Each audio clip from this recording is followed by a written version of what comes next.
Hey folks, John here from PureCopperBullion.com, and doesn't this just look amazing?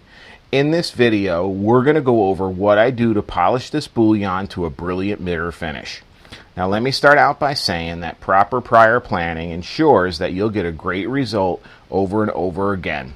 And as you can see here, I've already done some sorting to remove out all the plated zinc pennies. After doing so, that left me a pile of 95% pure copper pennies all ready to be polished.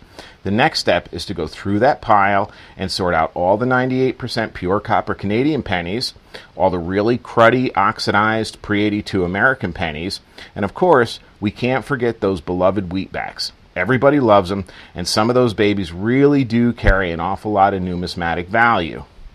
You're also going to need some other gadgets to help you do a good job of finding the type of numismatic pennies that can be sold off quickly to buy more rolls. Magnifiers and accurate electronic scales are invaluable when you get into it at this level.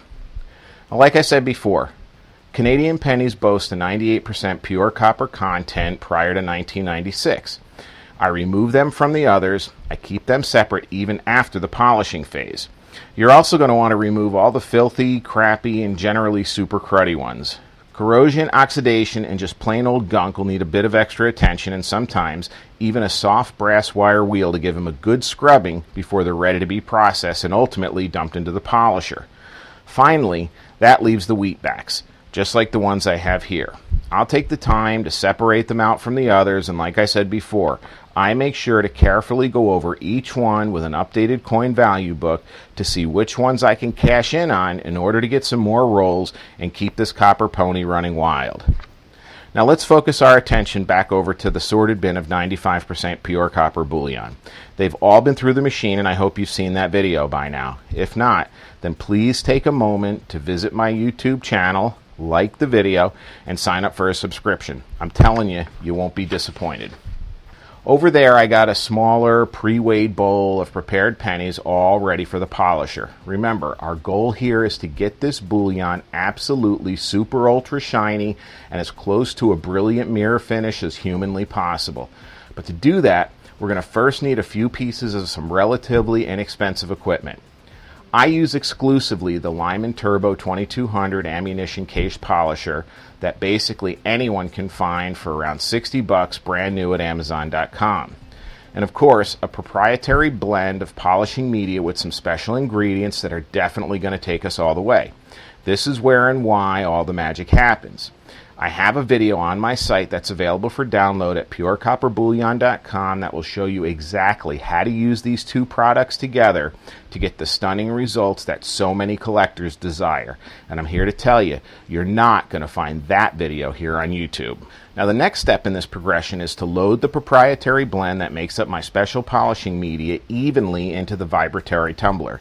As I pour it in, the key phrase here is evenly distributing the media inside the drum to ensure a highly effective process right from the start. Now please, pay attention to what I'm doing here because I'm throwing you guys a bone. Here's how I keep the dust from statically adhering to the bullion. By cutting up used dryer sheets into 1.5 inch or so strips and evenly placing them throughout the media, they'll trap the dust created by the polishing process itself so that when the bullion comes out in the end, it's all ready to just be packaged up and then stored the way I want to. Let's go ahead and pour in the bullion that needs to be polished. Again, even distribution is the goal here, and once that's done, we're done, because now we're ready to get going.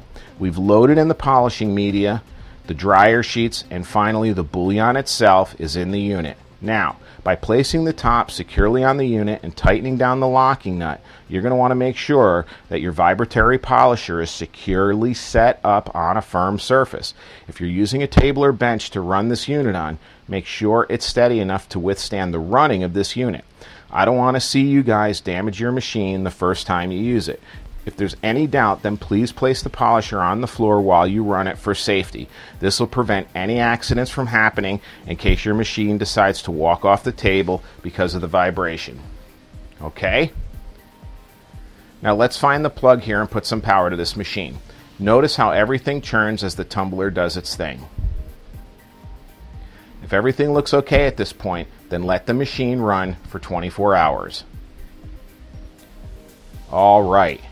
We're back. And I can't wait to get in there and show you guys what I've done.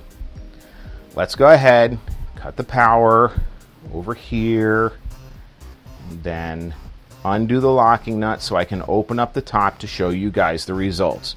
What we should have is a pile of penny bullion that's highly polished to an extreme mirror finish as desired and very appealing to the eye. Let me just use my scoop to dig in and sift off some of the media, exposing the bullion, and voila, another perfect batch. Isn't that amazing? The machine does all the work, so you get all the professional results every single time. Let me dig in here with my fingers and show you guys the dryer sheets. Yeah, you can see they've really done their job, trapping all the dust as you can see here. Alright guys, there you have it. Perfectly polished copper bullion. I guarantee nobody does it better than this. Don't forget to like this video and subscribe to my channel. Then go over to my website, purecopperbullion.com, and see what I have to offer the serious collector and enthusiast.